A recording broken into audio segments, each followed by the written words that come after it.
When was the last time that you looked on the inside? It says God searches one thing. He searches the heart.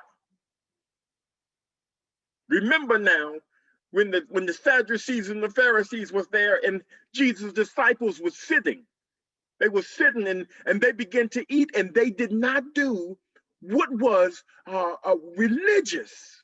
They didn't start putting their hands in the same bowl and washing out their hands in the same bowl. And the disciples asked, how could they do this?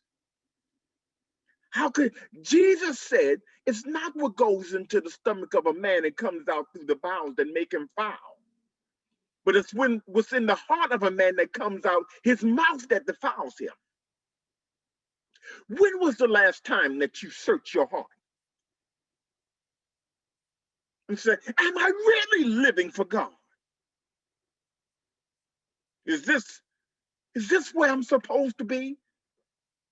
I thought that it would be different. The pastor told me it would be different. The evangelist told me it would be different. The deacon said it would be different. I see the way that they were acting in the building. I thought that with all of the hollering, screaming, jumping, and shouting, I thought that it would be different. They all seemed like they had it together. But I found myself struggling just to keep up. Because I want to tell you something, is that sometimes you can look and watch and see something different from your perspective than what's really happening. You don't know why those people were hollering, screaming, and shouting. You don't know why some of them were falling out on the floor. You don't know why some of them looked like they were just crying. They were just standing there and they had nothing else to do. It was nothing else they can do but just throw their hands up. You don't understand why that was happening. Because you thought that it meant that they had everything together. But what it really meant was that they were trying to surrender themselves even more, because the pressures that were on them were so heavy that the only place that they felt comfortable getting it off of them, they were sharing it together in one place to beat back what the enemy was putting them through. To beat back what was going through, they had to worship their way out of it. And we've gotten away from that. We've gotten away from the real meaning of what it calls, what it takes to worship. We have to be in the face of God to get ourselves back into a place where we aren't afraid to show what's really going on. Something. This pandemic has taught me something about who I am. The suffering that I had to endure, it has taught me something. And I understand that what has taught me is perseverance. I have to persevere through the things that I'm going, that's coming against me. I have to resist it. I have to stand firm. I have to watch God move. Because sometimes I can not persevere and stick my hand into some place that it's not supposed to be. That's why he said, stand still and see the salvation of God. This battle isn't yours, it's his. This is a supernatural fight that you are in, but you want to use natural hands to touch it. You have to persevere enough to be able and mature enough to stand still. Knowing that tribulations brings about perseverance, and perseverance proven character. How has your character been proven this year and last year? How did you prove your character? Huh? Did you do some things that weren't God-like? Did you fall into a trap, a snare? Did the enemy buffeted you? Did he push against you this year? But in the end, it was your character that had to be proved. It was your character that God was looking at. He said, how much have you grown through this? Sometimes God sends things for us to grow up in. Has your character been proven? You have to have hope. You guys understand one of my favorite scriptures? Now faith is the substance of things hoped for and the evidence of things not yet seen.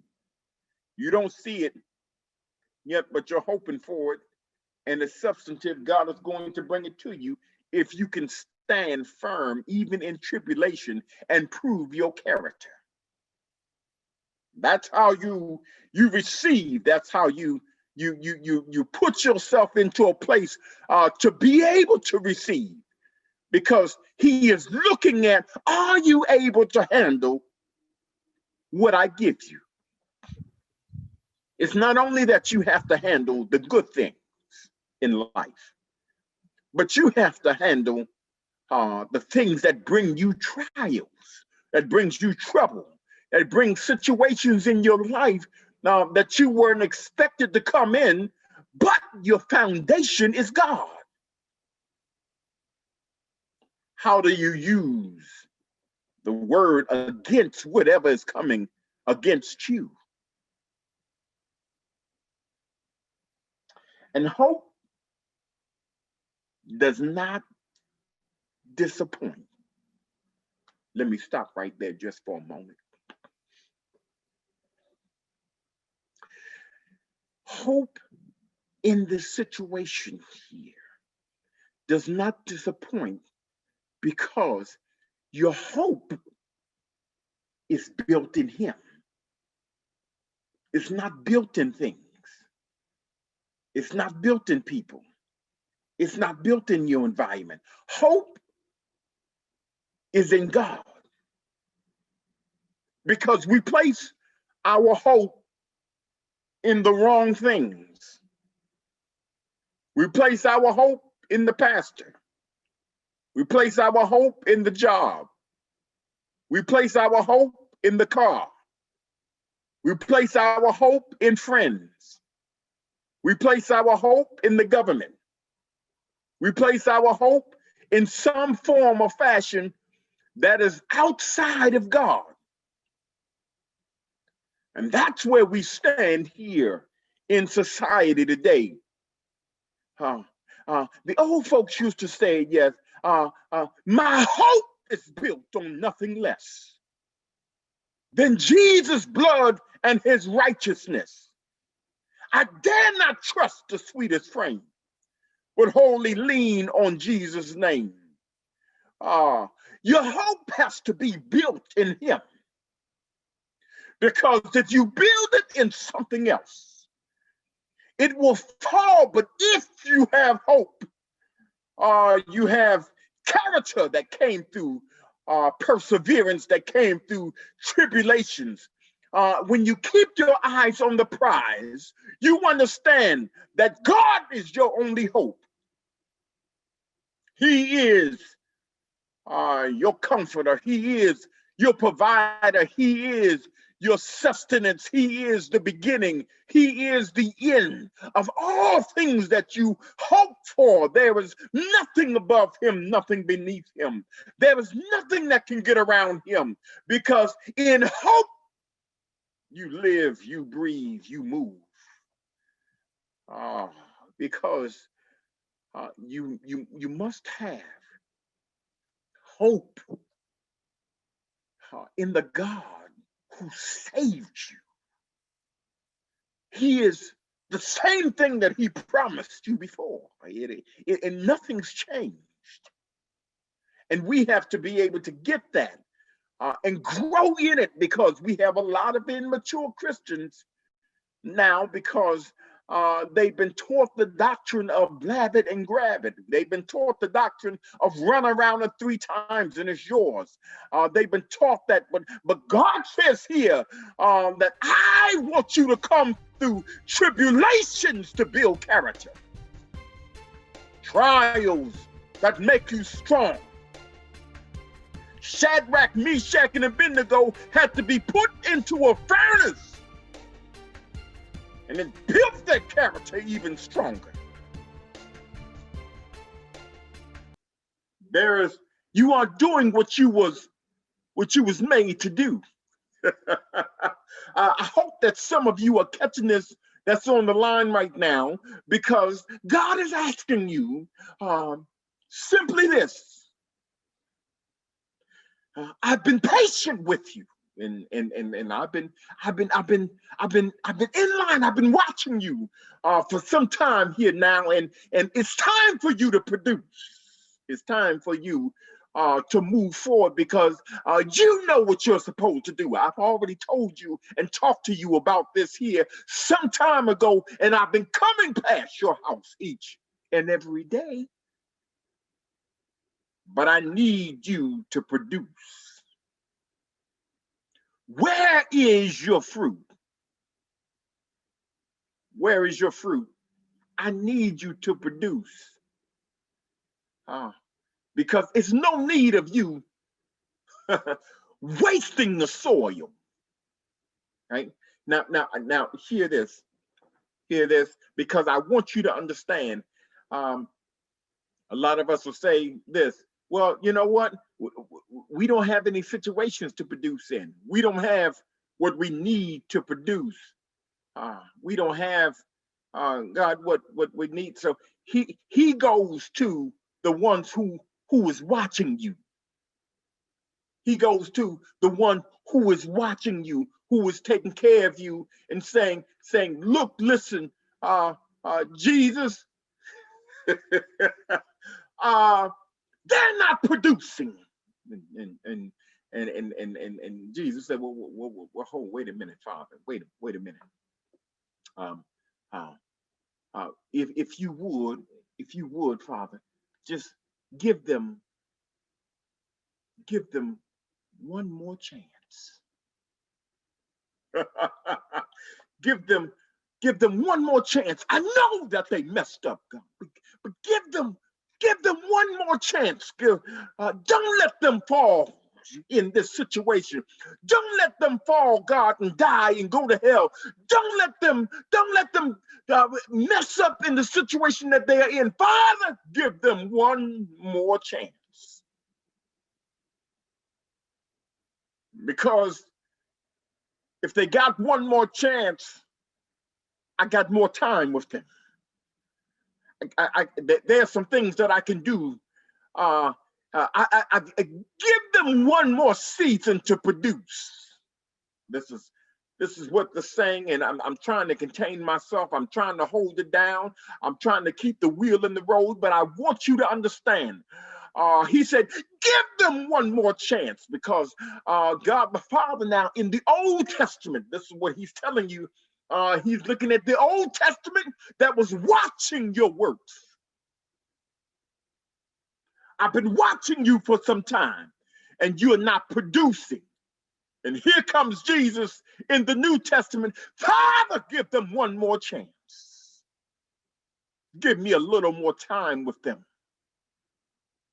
And I think I know what to do to get them to produce. I know what to do to get them to produce. Give me another season with them. Let me slow roll it here just for a second. Give me another season with them, and in that season, I'm going to do a couple different things. Because I want them to produce. First, I'm going to dig up the soil around them. All right. Look, listen. I want you to understand that whenever God wants you to produce, He's going to dig it up and put it around you even heavier. Look, he's going to dig up the things that you were in. He's going to turn it over. He's going to make it softer, but he's not going to pull you out of it. Let me explain it, because I know some of us in here have never planted a vegetable in your life. I know some of us here have never worked a farm in your life, but I want you to understand, whenever you want something to produce more and it's in the ground, you have to dig up the ground around it so the roots will go deeper. And by digging up the ground around it, you aerate it so that way the rain and the water and everything can get to it more, but you don't pull it out of the ground. All right. So what are you telling me here? What are you telling me? The only way that you're going to grow, all right, is if you stay connected to the dirt. All right. He never told you to forget about what you had to come through. He never told you to just not talk about it. He never told you to not tell your testimony, because a lot of us feel like we are never, or we are no longer connected to the dirt that we were in. He said, it is that I turned up to make you grow. That's why I love it now when people can tell their testimony and they can tell it for real. I love it now when people are saying, look, I was once drunk, I was once whoremongering, I was once an addict, but now there's a God who is able to save me because I'm not afraid of my testimony. He kept the fig tree in the dirt, but turned the dirt up around. What did God have to turn up around you to aerate your dirt? What did he have to do to build it up? Furthermore, let me explain this to you. For those of you, again, who were never farmers, who never planted anything. After he turned up the dirt, it says that he put fertilizer on it. Now, it's one thing. It's one thing to dig up my dirt.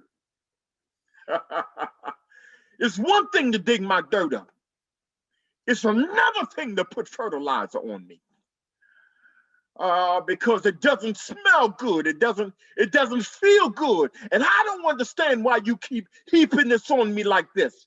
I don't understand why you sending me more trouble, and you already know what I came through, God. I am sitting here and I'm in pain because you keep throwing fertilizer on me. You keep putting it on me. And I don't know what to really do with this. And he says, I put it on you because I want you to understand that in this season, you have to grow out of your mess.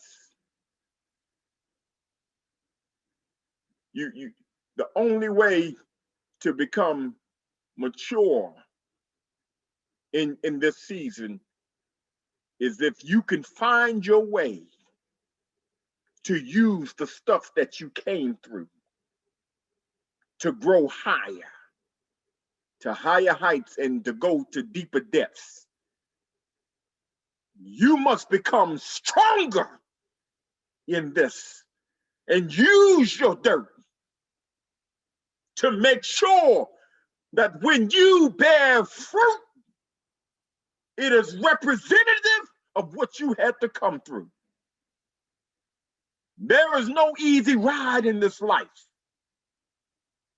And for us, we have to begin to understand, and we have to look at it from that perspective. What are we producing here? What are we going through? And we keep running from what was hurting us. We keep running from what was making us smell bad. But God said, all the while, that is what you produce in. Give me one more year with them, one more season. My grace will be sufficient. I just need one more season. And instead, I'm going to do some work with you. I'm going to dig it up. I'm going to take care of you. I'm going to make sure you have the water you need, but I cannot disconnect you from what you were dirty in. I'm putting you, and I'm turning it up to make sure that you can grow out of it.